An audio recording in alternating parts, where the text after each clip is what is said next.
you all for taking time out of your busy schedules to join us today for this special event.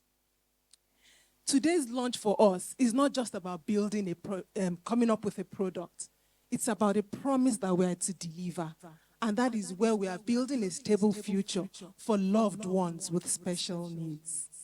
As we all know, caring for our loved ones is not just about affection. It's about putting processes in place. It's about planning. It's about structure.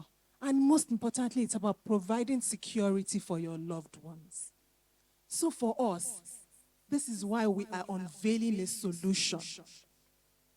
And what does this solution do?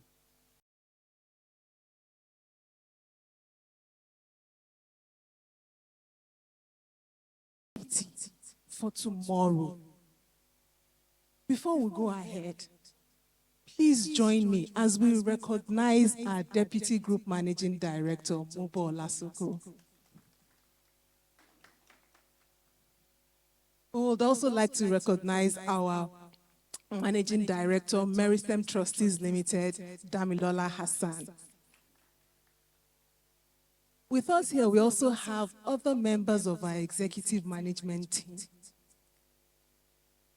With the support and the love of each and every one of us here, we're able to make, and your leadership and guidance, today's planning has become a success. And for that, we say a very big thank you.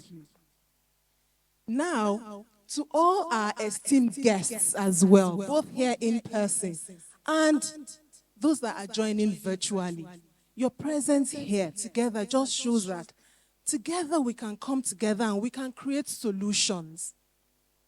Solutions that not just about managing wealth, but solutions not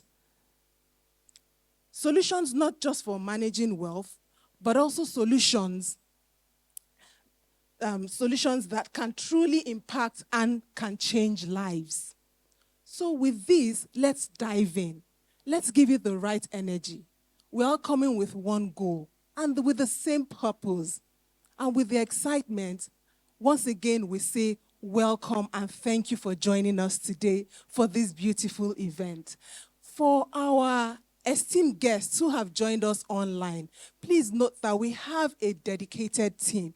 Start by letting us know which part of the world you're joining us from, because we are really excited to have you on board. And if you have any inquiries, please just drop them in the chat box and we'll have our team immediately attend to it. If you would like to use the restroom, it's right on your left. You have the male, you have the female section. If you would like refreshments, it's right in front of you on your table. Please just dive in and get to it. And with this, I will just be excited to call in our Chief Operating Officer, Benjamin Amans, to come and take us through the next stage of the agenda. Thank you. Thank you, Abimbola, and thank you once again, in person and online guests. It's a pleasure to have you here with us as we navigate our theme, building a stable future for loved ones with special needs. In order to appreciate our team, it's important to appreciate a few key elements in this theme. Loved ones, we all have them. We have parents, we have a father, we have a mother, we have children, we have a ward, even a friend. Sometimes our loved ones, without our choosing, are people that are unable to thrive without consistent and customized support and care. This could range from an octogenarian father in a gerontology clinic to a child with unique needs. Despite our love and affection for loved ones with special needs, we do not control the hands of fate. The harsh reality is that at some point, we may not always be available to provide the consistent and customized care that these loved ones with special needs require. What happens when a benefactor who has been setting aside funds for orphans passes away? What happens when the child to an octogenarian at a gerontology clinic fails to, due to incapacity, be available to make sure that those funds are made available to the upkeep, for the upkeep of such a parent? What happens when the parent to a child with unique needs passes away? The key concern is, how do you sustain the lifestyle, the health, the education, the welfare, the well-being of a loved one with such special need? Case in point, special need looking at my examples goes beyond just children with unique needs. It expands to members of our society that one way or the other are vulnerable or may not be able to thrive without certain specialized care and support. However, despite how grim this scenario I've painted may be, there is a solution, a viable solution that circumvents the mortality of a benefactor, a parent, a child that is saddled with the responsibility of taking care of a loved one with special needs. Imagine an arrangement whereby an entity that is not subject to the laws of mortality is unable to pass away due to demise, is unable to be incapacitated in the hospital, assumes the responsibility of doing two key things. Number one, managing the funds set aside for a loved one with a special need. Number two, ensuring that the clear intentions of a benefactor, whether it's a parent, whether it's a child, whether it's an organization, a charitable organization, for instance, are carried out in the best interests of the beneficiary, which in this case would be the loved one with a special need. And this is where Meristem comes in, and this is why we are navigating this theme this fine morning. Now, to take us further in this conversation is a distinguished panel of seasoned practitioners in fields that are pertinent to the subject matter today. Prior to jumping into that, there's a need to recognize the fact that the benefits of a trust in relation to loved ones with special needs is dear to our hearts, and hence the need to launch a product that has been tailor-suited to ensure sustainability with respect to the upkeep and maintenance of the lifestyle of a loved one with special needs. To jump into this subject matter, I'll be calling my colleague, Aisha Adejumo. Thank you.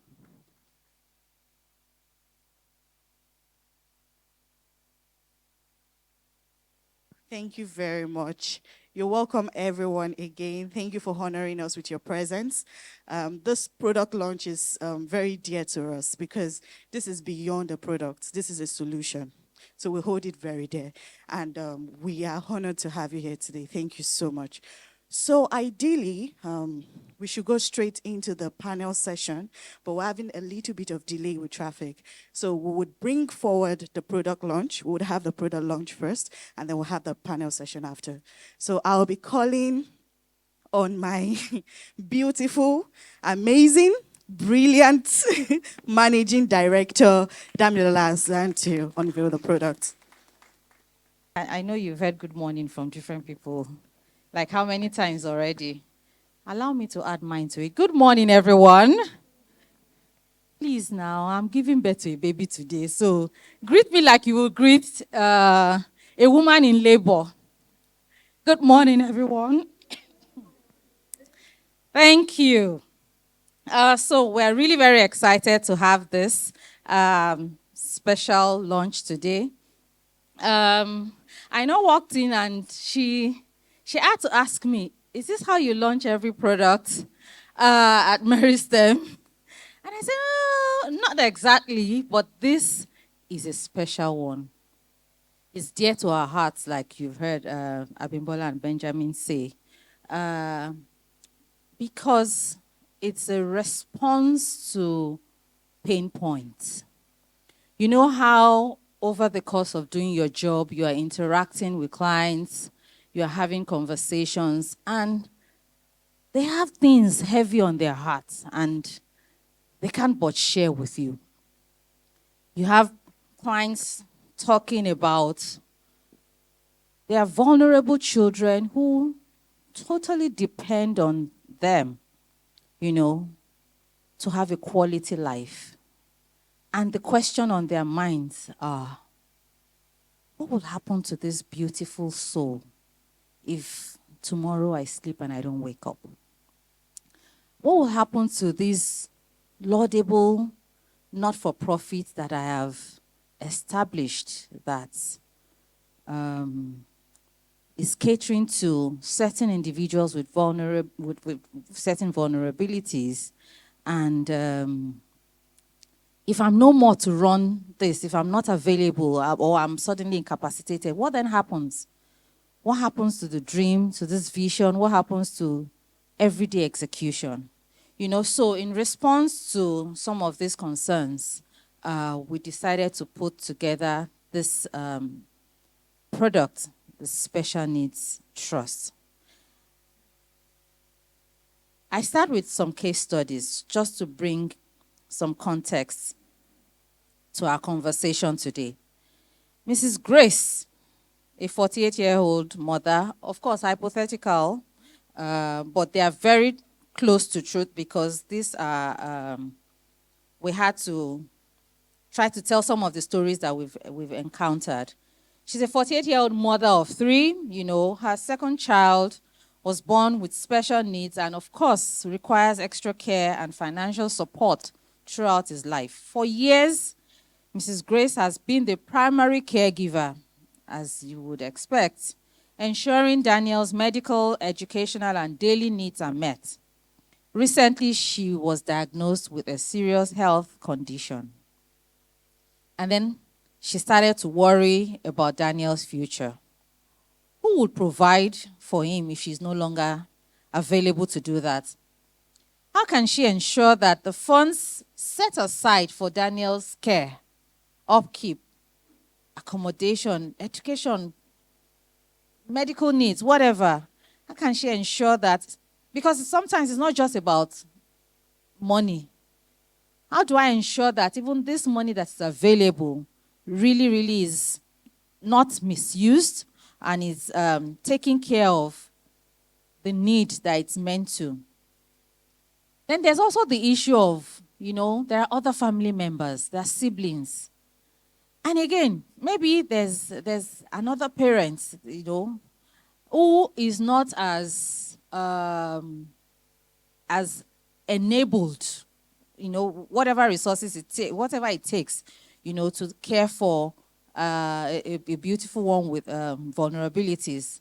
You're wondering, are they able to really just pick up from where I stop? So in this case, Daniel, he has siblings, but can I expect that his siblings will put in that same quality time and everything? To be fair to them, they have their own lives to live, right? They have their families, they have everything going for them. And again, like I've heard a number of my lovely Gen Zs say, it's not my life, it's my life. You can't dictate to me, or you can't tell me to drop my own vision and everything for, yes, I love you, but I'm not going to, put my own life aside to take care of you. And they don't mean any harm. It's just what it is. So that brings us to this product, as the Special Needs Trust. It's, again, let me give you a little bit of context about how a trust arrangement works. A trust arrangement is such that you have a legal platform, a legal avenue to pass on assets that you own to specific beneficiaries while you are alive, especially, in a manner that those assets can pass on to those beneficiaries the way you want it to, when you want it to, without the hassles of them having to go through probate or go apply to the court to access those assets when you're no more. The benefit of a trust is that, especially if it is a living trust where you have established it while you are alive, is such that it takes effect while you are alive. So you are running your life, you are running your family affairs, you've set aside your assets, you've put it in a trust. If tomorrow you wake up and you're unable to issue a check, you're unable to take any decision, you suddenly become incapacitated, or you do not even wake up when you sleep, life continues to run the way you have arranged it. That is what a living trust is about. You have put all of the structures in place. There's legal documentation backing it up such that the trustees, may I say Meristem trustees here now, will just pick up from exactly where you stop, because all along they've been on the journey with you. They know where the assets are. They know they have perfected the title in such a manner that when I say they, the trustees, have control over it. And then you have identified the beneficiaries, and they have records of the beneficiaries. You have documented the needs of those beneficiaries. You have documented how you want assets to be distributed to these beneficiaries. So that's, in essence, the general arrangement with a trust. So if you bring it home to our topic today, which is a special needs trust, it's just saying that, yes, you probably have a trust, or you've heard of a trust and you don't think you need it. But do you have someone with special needs in your life that, they're vulnerable? Vulnerable in the sense that they really depend on you to live a quality life.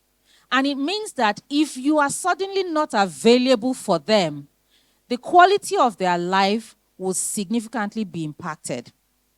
That's why we are saying, take a moment today, look around you.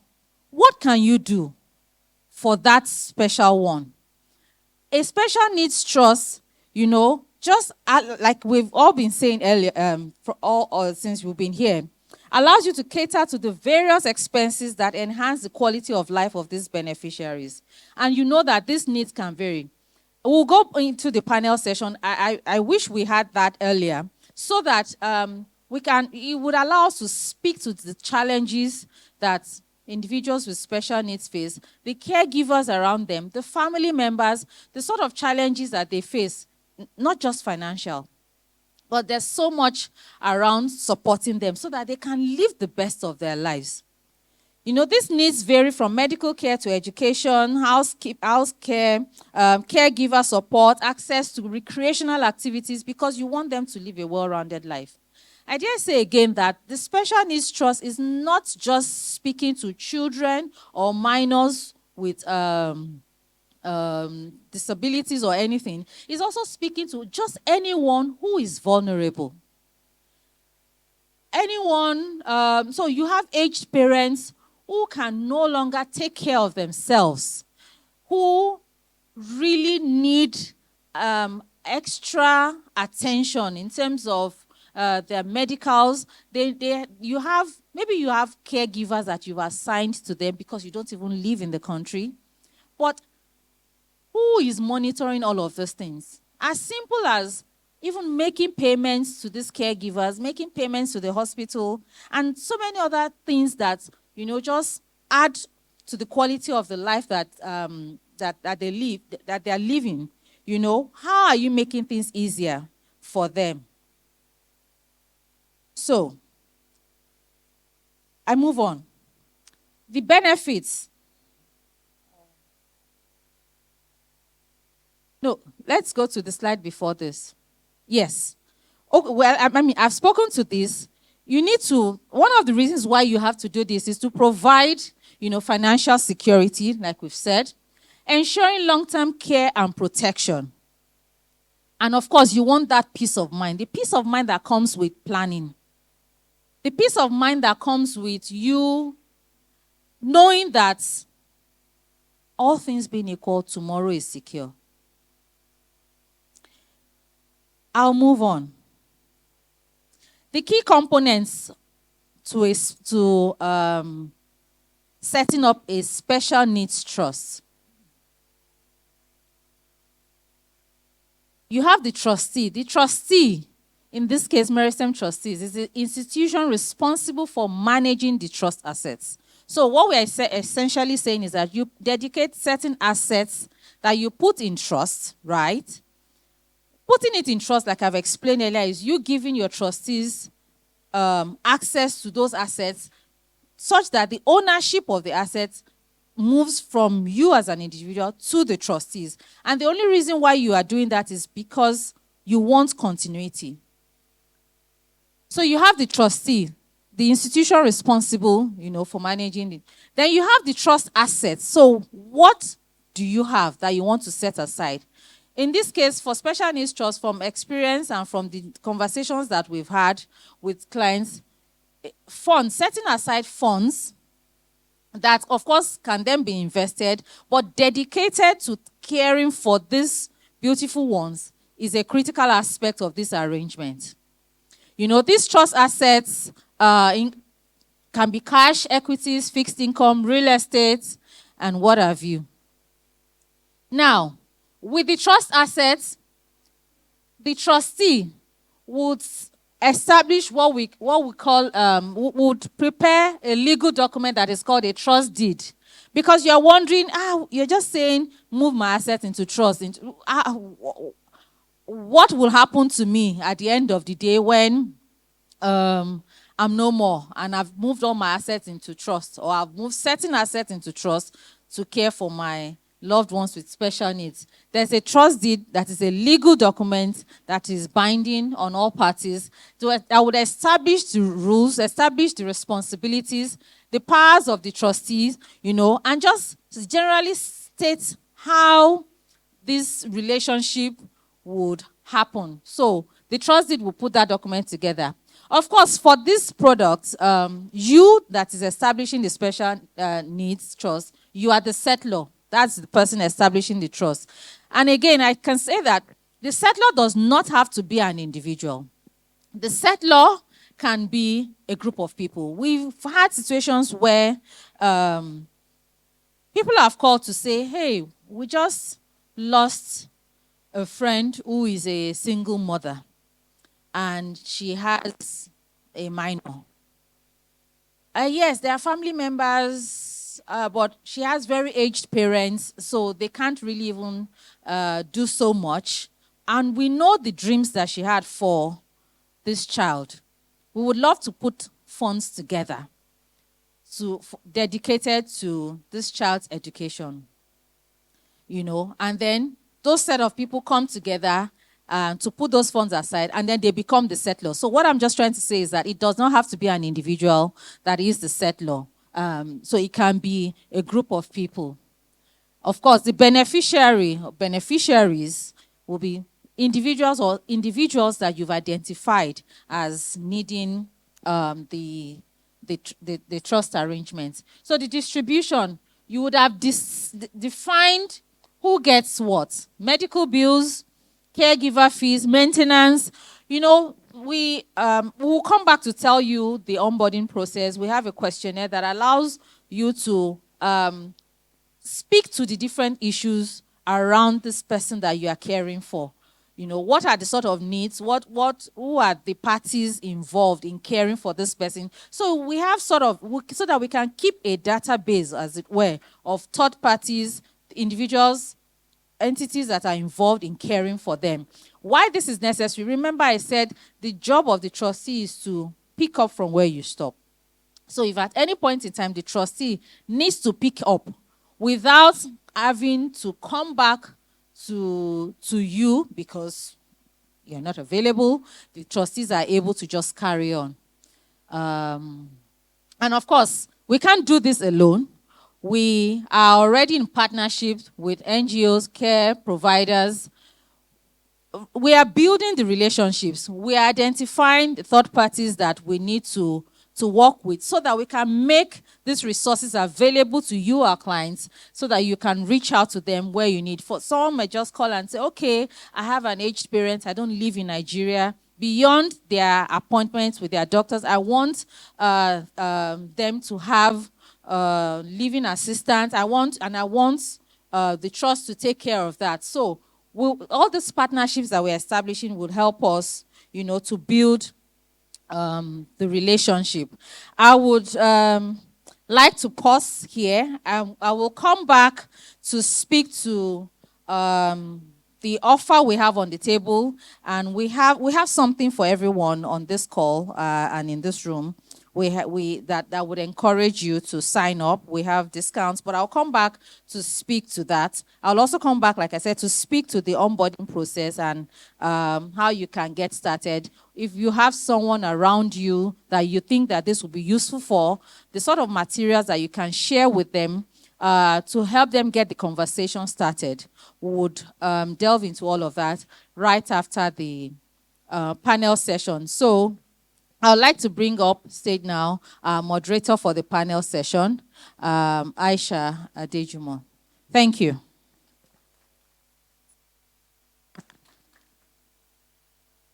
Without wasting much of our time, let's just go straight into the panel session for today. We'll begin with the introductions of the panelists, and in no particular order. Our first panelist has over 15 years experience working with various organizations in the disability management sector in different countries. She holds a degree in law and was called to the Nigerian bar in 2008. She also holds a master's degree in international law. In 2017, she launched the Let Cerebral Palsy Kids Learn Foundation to promote inclusive mainstream education for children with cerebral palsy in Nigeria. To date, the foundation has provided support to over 800 children and their families and has enabled about 130 of these children access to inclusive education. The organization has also trained 1,000 teachers. She's also an 8-time published author that believes strongly in the power of words to create a change in perceptions and realities. Ladies and gentlemen, please let's welcome on stage Ms. Tobiloba Ajayi.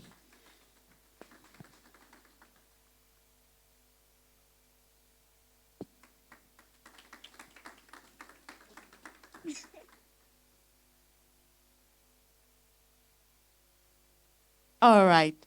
Our second panelist is the team lead at Firm Steps Educational Support Services, an organization that offers bespoke services to families and organizations for children with special needs.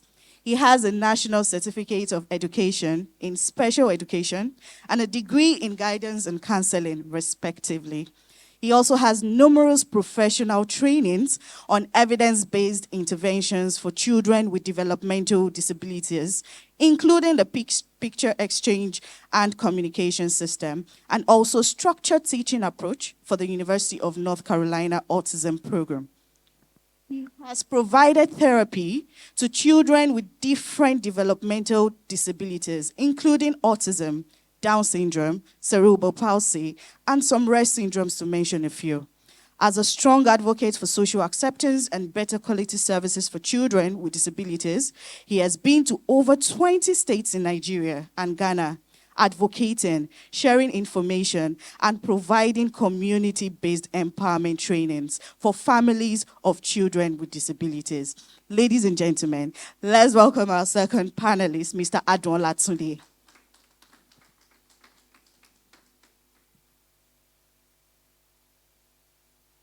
Thank you very much, sir. So last but not the least, our panelist is the founder of Babes and Babies, a fast-growing network for mothers who want more, creating spaces for connection, support, and empowerment. Within this network, she established Brilliant Minds, a dedicated platform for parents of neurodiverse children, inspired by her own journey, raising identical twin boys on the autism spectrum. Alongside her advocacy, she's also a culture and diversity, equity and inclusion specialist, supporting leading global and local organizations such as Tesco, Timberland, VF Corporation, NatWest, Barnett Waddingham, Ella's Kitchen, and many more. She works with senior leaders to design strategies that foster belonging and help firms become more inclusive workplaces. By bridging her expertise in organizational change with her lived experience as a mother of neurodiverse children, she brings a unique perspective on how inclusive systems can be built at both community and institutional levels. Ladies and gentlemen, please let's welcome Miss Aina Davis. Thank you so much for joining us today. Right. Thank you very much for being a part of this program and a part of the solution we've curated. Having seasoned professionals like yourself join us is an honor. Thank you so much. So let's just go straight into the questions. And our first question is open to the panel. What are some of the biggest challenges faced by families with loved ones living with special needs? So we can start with Mr. Tunde. Thank you for having me here. I'm excited hearing the lady talk about families, especially when loved ones pass on. Wow, it's like this is the right place to be. Because one of my concerns with parents, when they are alive, things move because of I would not want to knock Nigeria. Our system is not too good for our children with neurodiversity. So the parents are the major people that build the system they want, or they create it for their child.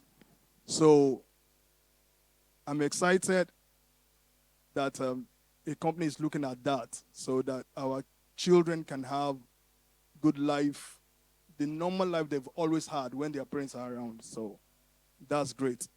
So to your question, you said, what are some of the biggest challenges faced by families with loved ones living with special needs? emotional support, number one.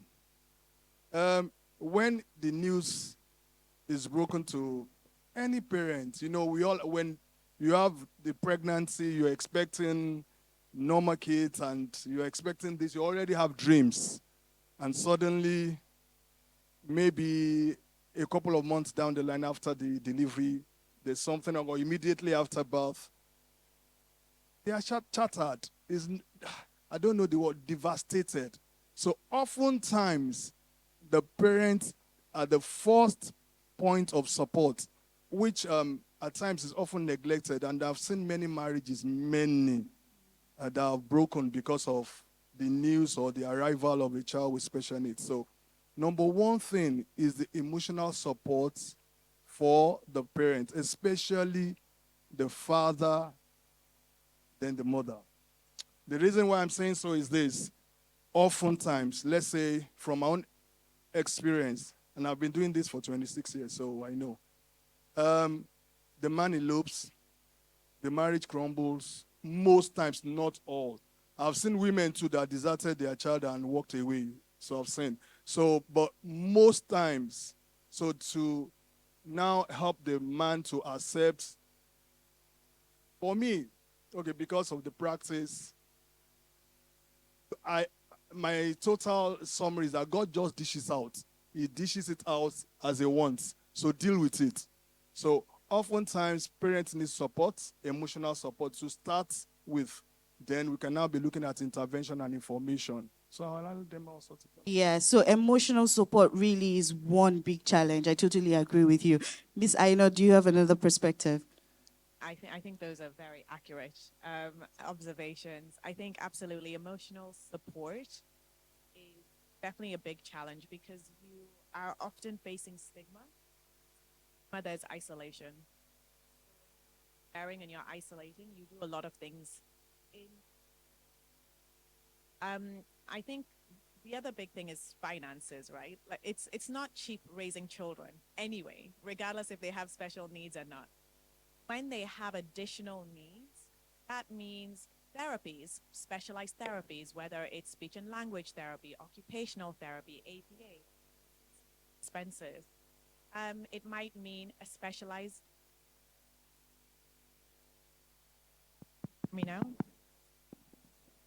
it might mean a specialized diet. I know how much money we spend on food, and my kids alone, it's more than 4 times than my husband and I. It might mean additional supplements, specialist schools. There's a lot that goes into the cost that, unless you're on the journey, you can't even begin to imagine how expensive it is. So cost is a big one. Emotional support is the other. And I think the other big challenge is not knowing how to navigate this very unknown world. Until you have a child that has additional needs, why would you know so much about it? So you're learning everything at that point. What kind of support do they need physically, mentally, emotionally? How can you, as the parent, spread yourself to do all of these things? How can you make these really important decisions that you know nothing about, that you're learning at that point? I feel like I've got a medical degree at this point, just learning so much about the scientific side of things. And it's really hard. It's really hard without that support system. So I do think the support for the parents is essential, because if you can't put your own oxygen mask on first, then you can't rescue or save your child either, right? And give them the life that they deserve. Yes, thank you so much, Ms. Aino. So some of the identified challenges, we've identified emotional support, we've identified, navigating the unknown, and then financial also plays a big part in all of this. Mr. Biloba. Because I come from the lived experience of neurodivergence, I'm going to probably be a little bit of the outlier here. So the challenges are that I see working with families is also the fact that the training of our medical personnel, and it's not just about Nigerian medical personnel, but medical training in general, is very deficient, for lack of a better word, when it comes to the understanding of neurodivergence. So you have doctors who have no clue. So here is a parent who just heard this word autism for the first time. She herself, she's confused though. And then of course, she does the thing that any person would do. She goes to the hospital. I think that's what you do when you hear your child is. But then you get there, and the GP you meet knows next to nothing about what autism is. And so your child becomes the guinea pig. And okay, so in your case, it's your child. But then in my case, it's me. The testing out stuff that they don't even know. They don't understand it. So parents are spending money on basically experimentation. So that alone is frustrating. I cannot count the number of families that I have met who, by the time they come to me, I'm the first person to tell them, this is cerebral palsy. And the child is 7, the child is 9, the child is 10. Haven't you been to the hospital? Should be like, ma, but I'm educated. You should not have gone to numerous hospitals. And then they give me a list of hospitals they've been in. Somebody has referred, get this. So all of them have referred them to therapy without telling them what they are therapying. So you can imagine the frustration of a parent who thinks, because she was never educated, oh, if I go to therapy for 6 months, my child will start walking. But if somebody had told you your child has cerebral palsy and this is a lifelong childhood onset disability, your mindset would be different, right? You would approach it as a sprint. You would approach it as a marathon and not as a sprint. Yes. You have so many parents approaching this thing as a sprint because they were never explained to. And then 3 months is short. 3 years down the line, the child still hasn't attained any milestones. They're losing hope. All of a sudden, it's village people. Because I've gone to all the hospitals and they said, so there's so much to, yes, there's and of course that then goes back to what they talked about, the emotional toll, the financial toll, because you're trying to do all these things. But I'm a very root cause person. for me, the root cause is the fact that even the medical sector does not have answers. And because they don't, it worsens the emotional too, worsens the financial body. So for me, those are the real issues. And until we then can provide support that allows parents to get diagnosis early so that they understand what they're dealing with, that will reduce, because not knowing is is the worst thing in this world. You know, like Yorubas have an adage. It's better to know that my child is dead than to say my child is missing. If I know that, if this thing has a name, I know what I'm dealing with. But if it doesn't have a name and you're going, that is the most devastating thing on the face of the earth. So if we can support parents to get diagnosed early so that they know what they're supporting and dealing with, it helps in the long run. Thank you so much. This has been so enlightening. You know, identifying these various challenges, and it actually does bring me to the next question. You know, these challenges have then opened our eyes that there's a lot of gap in the system. There's medical gap, you know, there is the support gap, there is the knowledge gap, there's truly a lot of gap. So in your experience, you know, aside those gaps we've identified, what other gaps do you think is there, and what would be your probable solution? What would you be advising? So if we're identifying a medical gap, for example, what are we advising? So for medical gaps, here's what I say to parents. I always say, I know that it is expensive and I know that it is, and I know that it's stressful, but get a second, third, fourth opinion. Because it is better to be sure and know what you're dealing with than to play games with your child's life, right? And then, of course, for the emotional challenges, thank God for social media. You see, when people like us were born, it was village people, but thank God for social media. There's so many support groups now. Join a support group. See, kill the shame quickly. Join a support group. Ask questions. Empower yourself. Because see, sometimes the doctors will not know, but there's a fellow parent that has walked the journey. She's ahead of you 5 years. She's been there, done that. She has that T-shirt. She'll be able to tell you, this is what you should do. Try this.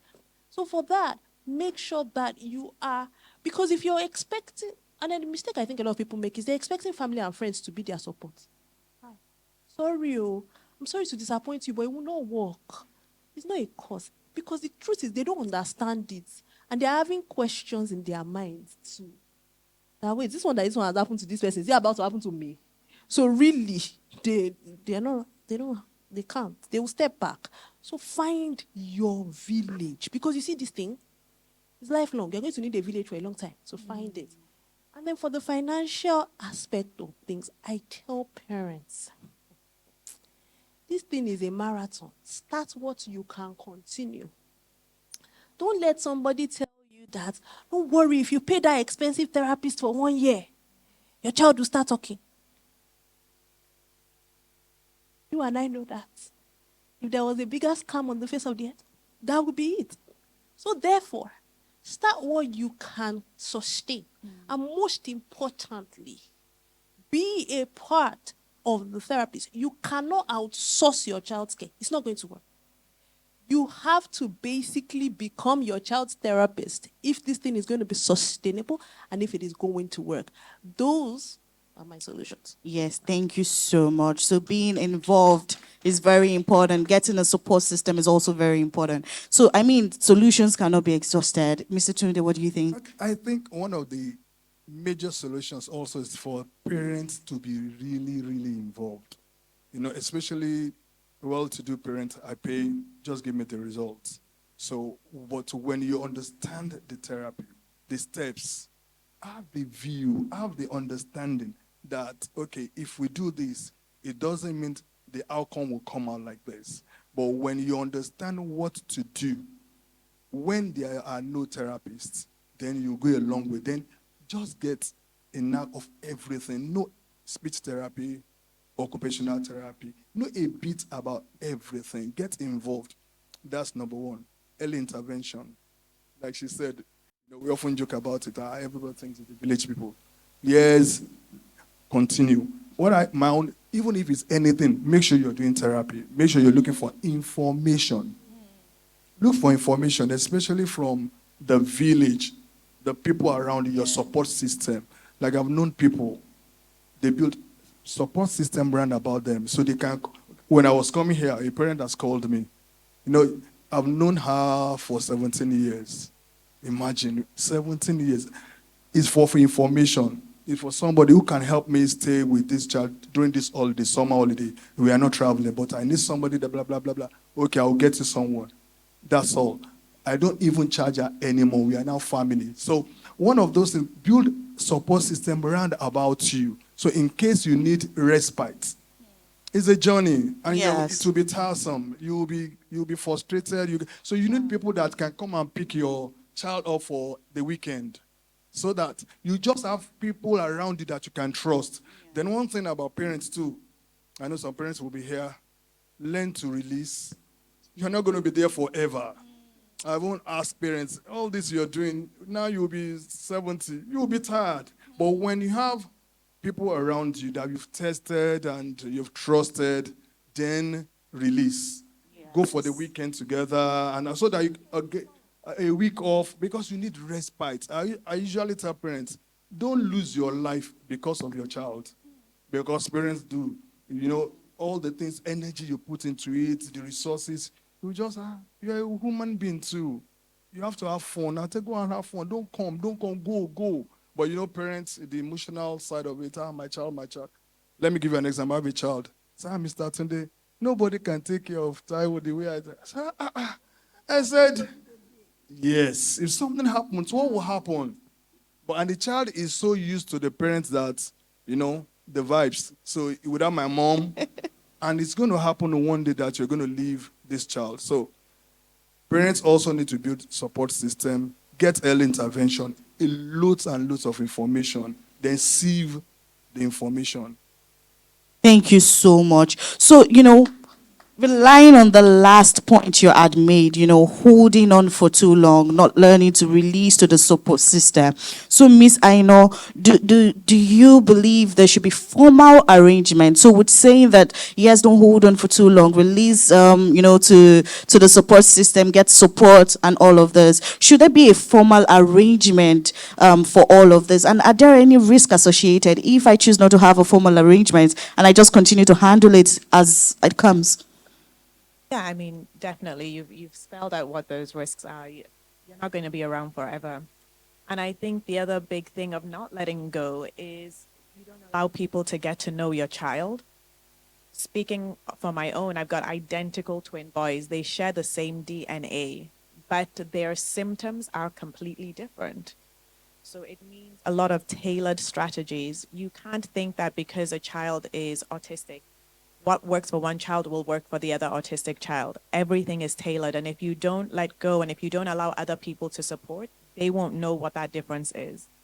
So I think tailored support and strategies are really important. And for formal arrangements to not be in place, and this conversation is even making me think today, you just want your child to live a happy and healthy life, live independently. Irrespective whether they have additional needs or not, every parent wants their child to live independently.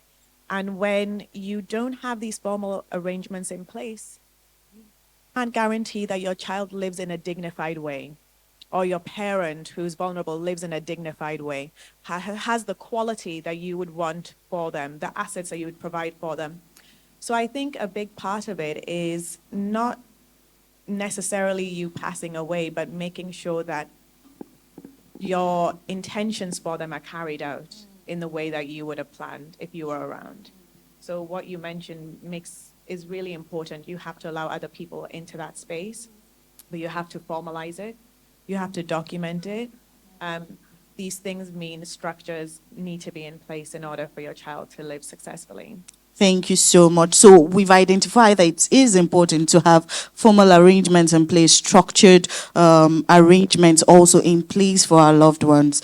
So we have spoken on, one of the challenge we had identified was the financial challenge. So Ms. Tobiloba, this question is for you. How do you think the lack of structured financial planning would affect long-term well-being of children and individuals living with special needs? I have to laugh because yeah, this is personal. Okay, I became an orphan in 2022. Sorry, 2021. Sorry. So what? It's been almost 4 years, and I step back and I'm like, if I was not raised by the parents I was raised by, if they did not plan the way that they planned, huh, for Choco, it will be hard. Because I remember, I will never forget in 2022 as we were, planning the burial and, the burial of my dad and everything. People would pull my siblings, my older siblings aside and be like, so what's going to happen to your sister like this? And my brother would just laugh like, that girl's got her life in order. she's fine. That girl has her life in order. Because unfortunately for us, we had lost our mom when I was just a teenager. So the reality of loss hit my family quickly. And so the planning started mentally for everybody in my house at that point. Like, wait though. Anything can happen. So we've got to, number one, plan, but we've got to also equip this girl with the tools to be able to plan for herself. And I have seen in real life what happens when that lack is there. In 2022, when I first reached out to Meristem to ask if they had this product, it was because I was at home when I got a call from someone, and she said she had found our organization on social media, and her neighbor had just passed. Suddenly, she was a single mom of 5 kids, to one that had CP. Now, family members had come, they picked up the other kids, but nobody, of course, wanted the one with CP. And so there was this girl with CP who was a twin. Her twin sister, they were both teenagers, 17-year-olds. Her twin sister was now a child taking care of a child. And so it became, what do we do to help this person? Is there any family member? Nobody was. There was no plan. So it became a multi-organizational support that we had to rally to place this girl in a home. And it took months. And I watched this happen in real time. And so I started asking, okay, at this point, I think I had over 700 kids. And I was like, wait, what's going to happen to these children when their families pass on? Parents need to start planning. And so I started having conversations with parents. Like, you need to start planning. What happens if something happens to you today? Who knows what to do with your child if you're not there? You guys need to start documenting stuff. It's in your head, especially mothers. They are the ones that know the food. They are the ones that know how it's prepared. They are the ones that know the medication. They are the ones that know the dosage. Where have you written it down? If you are not at home, can they feed your child? No. Start documenting everything. Start putting money aside. But then you hear, I've not even earned enough money to take care of today's needs. How do you want me to put money aside? So the reality is, it is going to be disastrous in a country where we don't have social safety nets if we don't put these plans in place. But we need to make it accessible and affordable for parents to do so. If we don't, we're still going to be back where we are. Yeah, so affordability and accessibility is very important. Now, based off actually what you said, maybe I should ask Miss Aino this. How then can you strike a balance between providing immediate care and planning for the future? So we understand that, they have immediate care now, their financial needs now. How do you then strike the balance? How do you plan this? How do you sort this? I think even if you don't have kids with additional needs or parents that are vulnerable, it's still a balance, right? You worry, am I saving enough for the future versus now? When you have kids that have additional needs, your costs are higher. And if you are not spending on some of the things now, you almost feel like we said, it's a marathon. You might not guarantee them the quality that they need later, because what you're trying to do now is to make sure that they can live independently. That's what the focus is when they're young. So you are spending a lot more upfront. But one principle that I applied, and it was before I even had children, my husband said to me, because he's in finance, he's a good saver. I'm a creative, very different lifestyle. he said, just put aside something small that you don't notice, that won't squeeze you so much. Let it go into that account, and then you don't ever touch it because you're not even noticing it too much. Something small enough. And to date, I still do that. You know, I have my savings that it goes out of my account straight away. It's not significant enough for me to look for it, but it is significant enough to build up over time. Just small, small incremental things can make a big difference because it is expensive. This journey is not cheap. Having children in general is not cheap. But when you're trying to make sure that they can live independently, your investment is right now. Thank you so much. So it's important, you're catering to the need that now, but you're also thinking about the future. The strategy you had proposed is actually perfect. Put aside something now, no matter how small. Just put it aside. Don't look at that, and you can cater to future emergencies if the need arises. Thank you so much. So I'll be asking Mr. Tunde this question, but before I do, for our online audience, please, you can send your questions to the chat box if you have any, and our seasoned panelists would be taking them. So after the question to Mr. Tunde, we'll take one question from the audience. So, Mr. Tunde, we've, highlighted how important it is to plan financially. Also, beyond money, what kind of non-financial planning? So now we're thinking guardianship, medical directives, housing, etc. Should families be thinking about? What other non-financial is important that families need to begin to take note of and begin to plan for? Okay. Number one is the early intervention. How do you get your child the necessary therapy? Oftentimes, because of our system, I often think like this. I haven't done this in the local level very well. There are primary health care centers all over Nigeria. We've done trainings actually for some in some states, some couple of years back. But to sustain it so that, parents go there for immunization majorly. Not some parents go to private hospital, most parents go to. So that's the number one place for intervention. We've done training for primary healthcare workers so that they can identify, okay, they might not know the diagnosis, but something is wrong that is not right. But so we can now refer. So parents need, number one, to understand early intervention. So the earlier, the better. And then secondly, to identify the therapy. What does this child need? It's not every child that needs physio, not every child that needs speech and language at times, oftentimes, sometimes, sorry. So also you have an understanding of that. Then, primarily, I used to ask, future. You are the support system, you're the one that creates your system, oftentimes parents. Yes, after school, after the regular primary school, secondary school, now the child is not going to university. Most of them. Unlike Toby. Very brilliant. Okay, so, but depending on the level of severity and the area of affectation, cognitively, she isn't. So, however, other kids that will not have that opportunity. So what is this child going to do? Start focusing on strengths, interests, weakness, strengths and interests, and okay, this child is good at this. So don't ignore. Even with, we're working with a child presently. He just loves coloring, love painting. Like, Mom, already, one of the things will be, and it's just 3. So imagine from 3, we are now, okay, let's begin to help him blossom in this area. So that by the time he's 10, 12, 15, maybe you would not need all your science and all that. So parents also need to think about the future. Apart from the independence, what is this child going to do? And how are we going to support him to make it a business?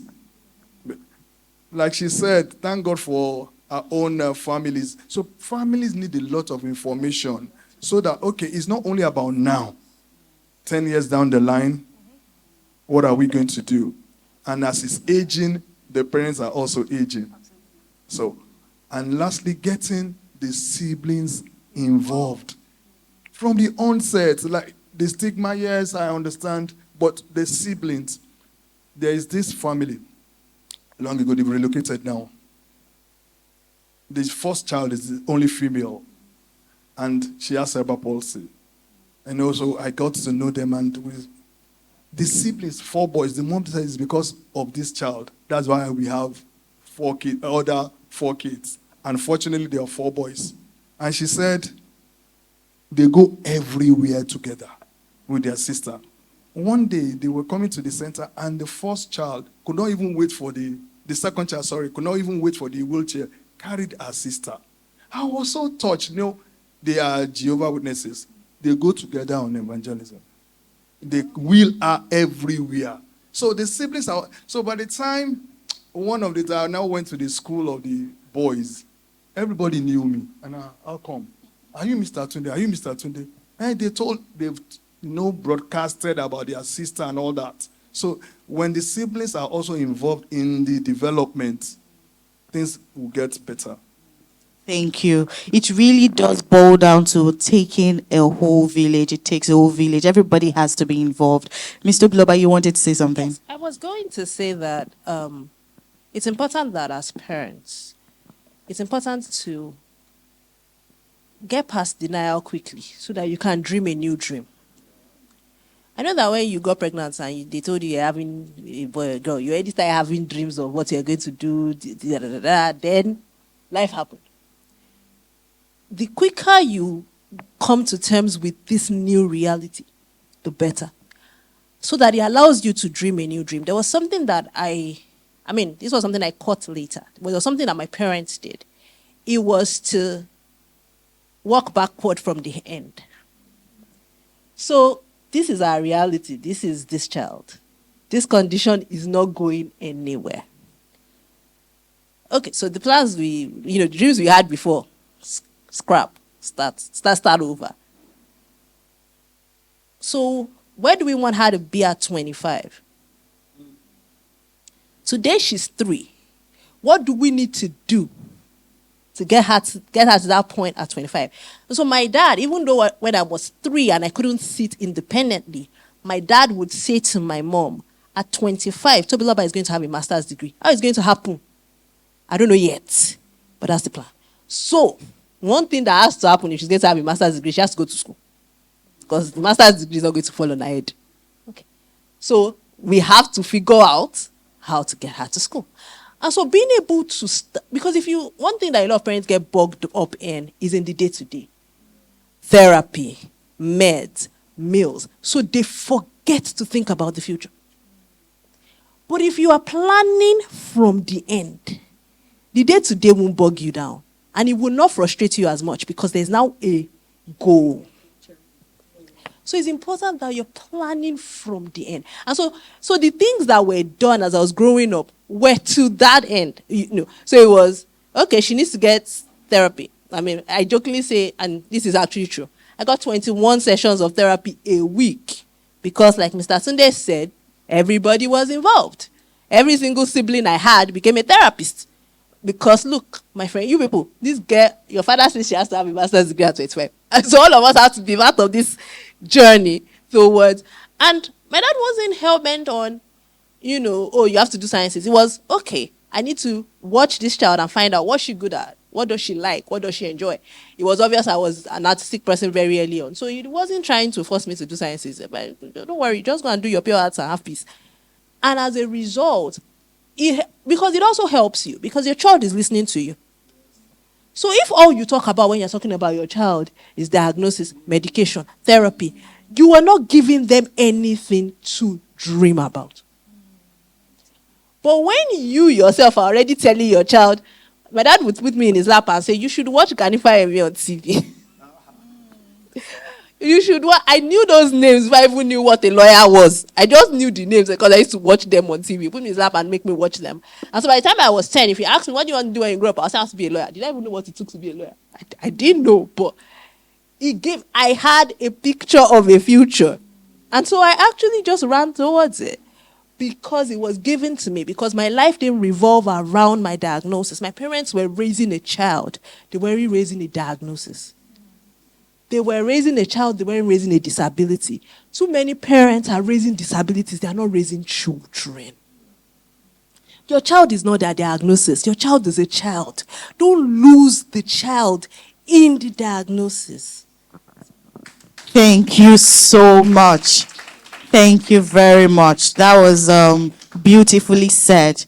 Beautifully said. Thank you. So it is very important, again, to have a support system. It takes a whole village. It is very important. Also, we shouldn't be limited. Don't think small. Think big. Because I mean, when we were growing and when you have children as well, you would ordinarily think, oh, this child, the sky is the limit. So why limit the child now?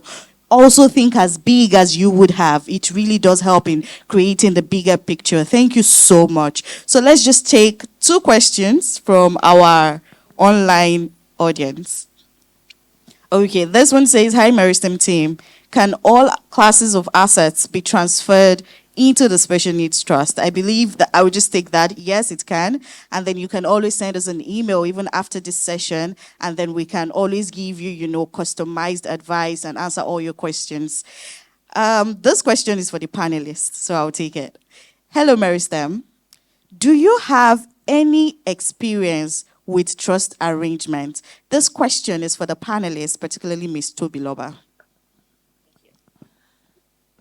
Do I have any experience with trust arrangements? The answer would be yes. And actually, funny enough, it wasn't for me because the thing because again, think about it. I'm pretty old. So yes, trusts were not really a thing when we were growing up. So by the time I started to talk about trust, I was in law school. They'll say an entire course called Equity and Trusts in 300 level law. So yes, I started to understand what trust looks like when I started studying it.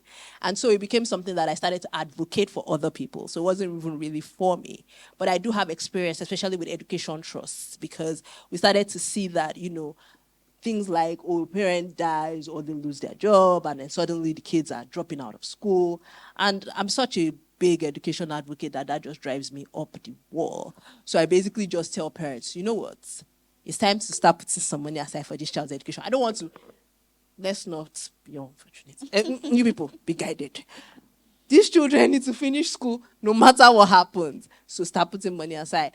But like I said, in 2022, it stopped being about just education trust for me, and it started being about, okay, special needs is too complicated to just be about an education trust. We need a special needs trust because I would say this because I would say, to be honest, I was pretty naive about about the amount of moving parts it took to run my life until my father died. Because my father had a fantastic way of doing it without it looking like he was doing anything. Like this one was literally, behind the scenes, making me feel like I was doing things. But he was literally just, he was moving stuff. Quietly moving stuff, making me feel like one independent adult. But, guy was moving stuff behind the scenes. And then he dies. And then I'm like, I remember telling my friend, I feel naked. I feel incredibly naked. Because what is this? Okay, so now I have to figure out how my car gets serviced. Are you serious? Because this was never my business. Wait, so, okay, now I kind of have to figure out, like, health insurance. Really? Oh, that was like daddy's thing. Well, why am I comparing health insurance now? Well, please, why? But those were all the moving parts it took for me to show up as a functional adult in society. It meant that I needed to have mobility to get to and fro places. In Lagos, you see me walk. What is my option? If it's not Uber, it has to be a personal car and a driver. So my father had always sorted the mobility, you'll be fine. I'll give you a car and a driver, just go. And then suddenly I realized cars are expensive. I'm like, wow, car maintenance is this expensive? Are you serious? Why? But that's the thing. Parents do these things. They give you a dignified, and my father was very big about dignity. Gave me a dignified, gave me the tools to live a dignified life. But never really allowed me to know how much it costs, And so that for me was the wake up call. Like, parents, hello. If anything happens to you, your child's going to need a lot of money. So it's time to start putting this trusts in place that allows, and then there's the other thing where people think that because you have a disability, you're stupid, so they're trying to take advantage of you. I mean, in my own case, I'm obviously very smart, so you have to try hard. But the reality is that a lot of our kids, like Mr. Sunday said, some of them will not, do not have the cognitive abilities that I do have. And so they will need to have somebody make those decisions on their behalf. So imagine that you have not put that in place. And then something happens and then somebody just takes. So yes, you have all the assets and somebody just takes over all those assets and then leaves your child in penury. These things happen, right? So it's important that we actually plan these things deliberately. Almost on to the point of where will my child live? Because somebody's going to throw your child out and claim the property. Aha. So it's not just that I built house. Did you put it in the trust deed so that they can't sell it off for under your child? Thank you so much. It is then important to have a structure. Miss Aino is already looking like, is this next one for me? No, when you were speaking, what came to my mind is I recently watched an 86-year-old woman say, I'm trying to put in place a structure for my 6-year-old son when I'm gone. I saw that. She's 86, and she's still taking care of her 60-year-old son. So she's trying to think, okay, how can he have his job, which he does work? How can he have his job but stay in his house? You know, have somebody come in and check on him, have the food shopping done. And at 86, that's what she's thinking about, not about the rest of the years that she has, but the rest of her son who's 60. So I mean, at any age, right? The key thing is living an independent, dignified life. Even sometimes when kids are not with additional needs, parents don't teach them to be independent, right? So it's a reality check for a lot of people, but more so when, you know, somebody needs additional support. Thank you very much. Mr. Tunde, do you want to go? It still boils down to the total family being involved so that there's this awareness of the future, and particularly for this child with disabilities, so that everybody is aware that something is being put aside. Something must, like the housing, it's reality, housing, medical, therapy. When he's walking, somebody checking on him, somebody that, I don't have lots of stories on this, and I was saying, okay, I've always looked at the future because I know here there's no structure, social system for anybody. Create it yourself. So even you without any challenge and any disability, it's tough. Now, somebody that has special needs. So the family needs to help create something depending on what you have, your financial status or strength. But there's always something that you can plan ahead. So even if it's living with this person or something like that, in reality we are different, but there's always, when the awareness is there, then you have plans towards it. Thank you very much, Mr. Tunde. Thank you. So we'll just take one more question from the audience before we come back to our question because of time. All right. So I would start with Ms. Ido to take this question, and then the rest of the panelists can have a shot also. So it says, I have 2 children with autism, 18 and 20 years old. The 20 years old has always had a facilitator, but the 18-year-old is very independent. Getting them into university has been a huge struggle, especially in Nigeria. Also, it's been really tough looking for the right schools that would provide support for autistic individuals abroad. Please add their suggestions. They have already, I think the person is trying to say they already have a 2-year gap since secondary school. Yeah, so they have finished secondary school. Yeah. They've been home for 2 years, and she hasn't been able to get them into university. First of all, you've done an incredible job. Yeah. And you should really tap yourself on the back that you've been able to raise kids who are educated and, you know, furthering on their education with that intention. And I would say it is possible.